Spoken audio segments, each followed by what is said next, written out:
You've heard the questions this offseason. Can Nebraska have a top 10 defense this fall?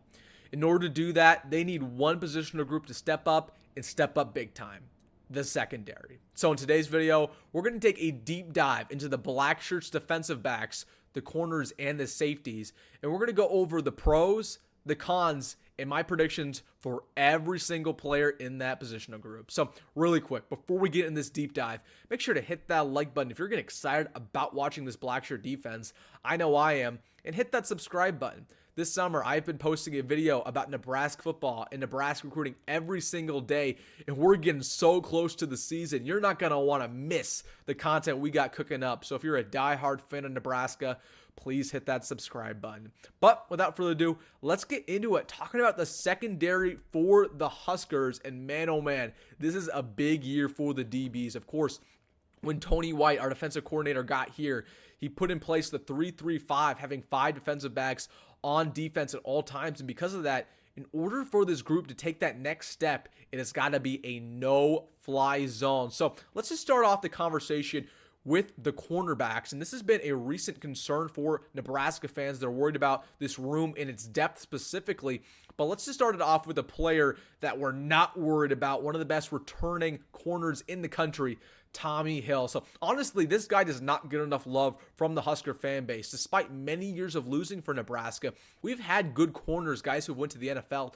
Tommi Hill might just be better than every single one of them. Last year, he had 26 tackles. He led the team in 9 PBUs and 4 INTs, and he graded out as one of the best cornerbacks in the country, period.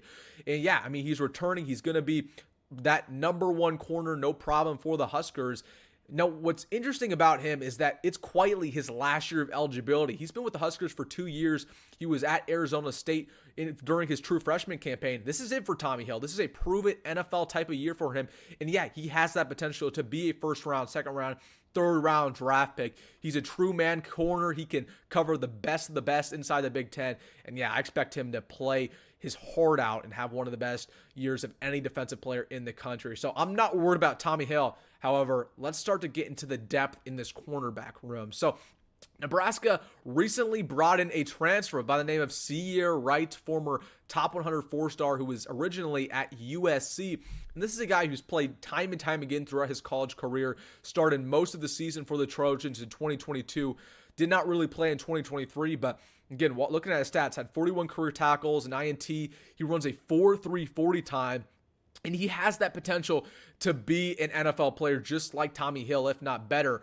It's just a matter of figuring stuff off the field and being as good as we know he can be. Of course, again, he's an accomplished actor who's in Space Jam 2, he's in a bunch of TV shows, but he's getting on campus very soon for Nebraska, and hopefully he can step up and be that guy we know he can be. Because, again, the reason why we brought him in is because we don't trust some of the other players in this secondary, because there really is a lack of depth in the corner room. So definitely need him to step up. And you know what? Before I get into some of these other guys, the reason why the secondary is so important, let's just get forward to the Colorado game. Colorado has a top 10 wide receiver arsenal in the country. Last year, Nebraska's secondary did not do very well against it. That's why we lost. We need the secondary to step up, especially in that game. If you let those wide receivers run wild with Shedeur Sanders at quarterback, it's going to be a tough game for the Huskers. So let's get to some of the other corners in this room. So Ethan Nation no longer with the team as of right now. We're not sure if he's going to rejoin in the fall. We'll keep you updated on that.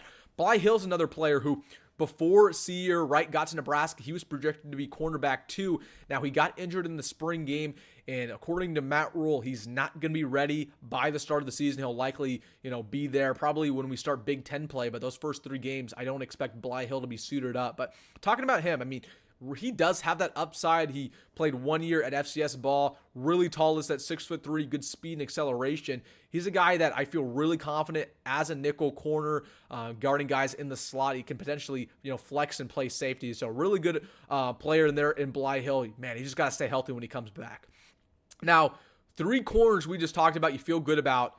But after that, oh my gosh, is it questionable for Nebraska? You have Marques Buford, who's a true freshman, who will likely be fighting for reps.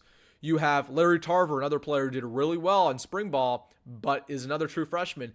Then you have Dwight Boodle, a redshirt freshman. Jeremiah Charles, a redshirt freshman. Yeah, I mean, it's questionable after that. Now, all of those guys are first-year or second-year players. A lot of them are very talented.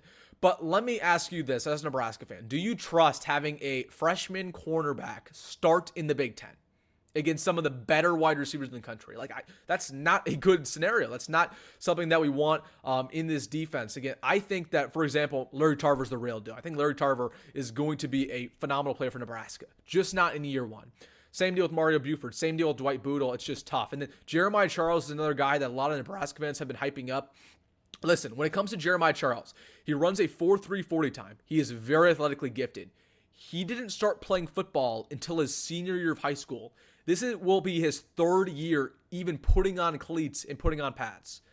Again, do you trust him going up against some of the better receivers in the country? Let me just put that up for you to decide. So for that reason, the cornerback room is tough to grade for Nebraska, but I'm going to give it a C. That might just be generous, but you're hoping Tommi Hill can stay healthy. You're hoping that Blye Hill, when he comes back, he stays healthy. You're hoping that Ethan Nation might come back, and then Ceyair Wright can figure out the stuff off the field. But that's a question mark for Nebraska for sure. Now, you know what's not a question mark? The safeties. Now, the corners might be one of the, let's just call it what it is, one of the worst positions on the team for Nebraska. The safeties might just be the best. This is a very experienced unit. And it just starts off with Marques Buford. So this is a guy who started the last couple years for Nebraska, got banged up last year, but man, I mean, he's going to be a starter for sure. He had 60 tackles in 2022. And this guy is just a straight gamer. He can make big hits in the secondary. He's great in coverage. He has an NFL future. And I mean, he can do it all. And for that reason, I mean, Marques Buford, nothing more should be said. NFL type of year for him. He's got to prove it that he can play on Sundays. Speaking of a guy who needs to prove he can play on Sundays, Deshon Singleton is basically the yin to to Marques Buford's yang.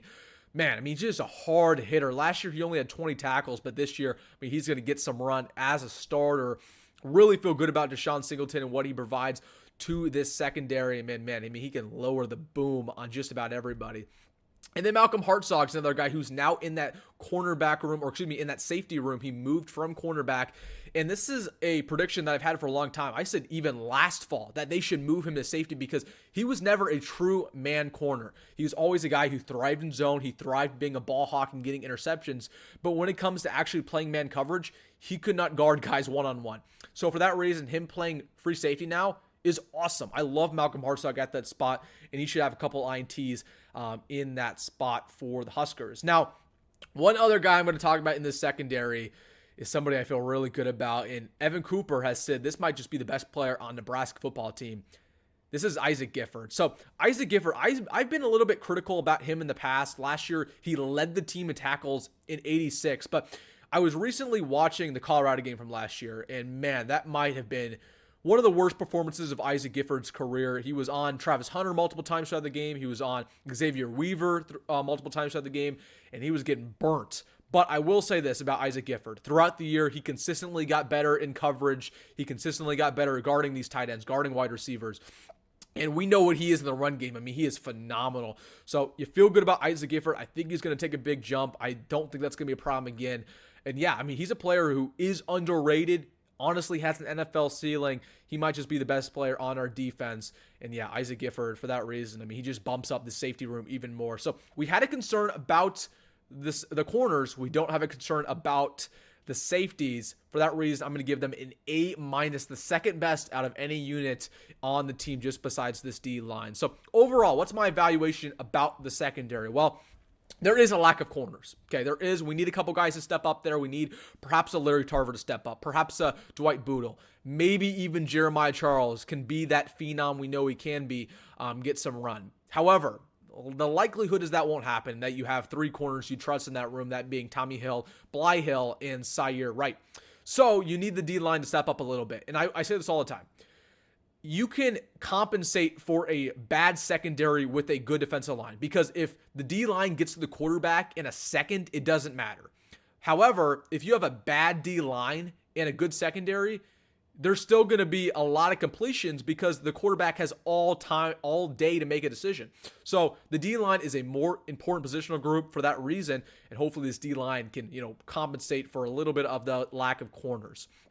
hoping, this is my third takeaway, I'm hoping we can force some turnovers. Again, we've seen that Tommi Hill, he had 4 INTs last year. Malcolm Hartzog has got INTs throughout his career. But man, that's the staple of this Tony White defense. He did that at Syracuse. He got a bunch of guys to get INTs time and time again. That's what the best defenses do. Iowa does that. Wisconsin does that. You've got to get INTs. You've got to make them pay. And because of that, you got to get pressure on the quarterback. And hopefully this secondary can take advantage. Last thing here. There are a couple guys in the secondary who have legit NFL trajectories. That's something that I haven't been able to say in the past. I think Marques Buford has NFL potential. I think Deshon Singleton has NFL potential. I know Tommi Hill does. I know Ceyair Wright does. That's what's different about this secondary room. And for that reason, I think there's going to be a couple guys who step up. And I think that, when we're sitting there at the end of the year, we say, hey, we used to think we had a problem at corner. We don't anymore because this guy stepped up and we have one of the better units in the Big Ten. So I'm not really too concerned about the secondary because I think the D-line is going to compensate for some of it, and specifically the safeties will compensate as well. But it should be noted there is a little bit of a concern at corner. But again, this Blackshirt defense is looking good, and we're hoping that it can be a top 10 unit and lead Nebraska to 8, maybe even 9 wins in 2024. So let me know down below. Do you agree with me about the corners? Maybe are you a little bit less concerned now that we added Ceyair Wright about a week ago? And hey, if you made this far in the video, make sure to hit that like button and subscribe.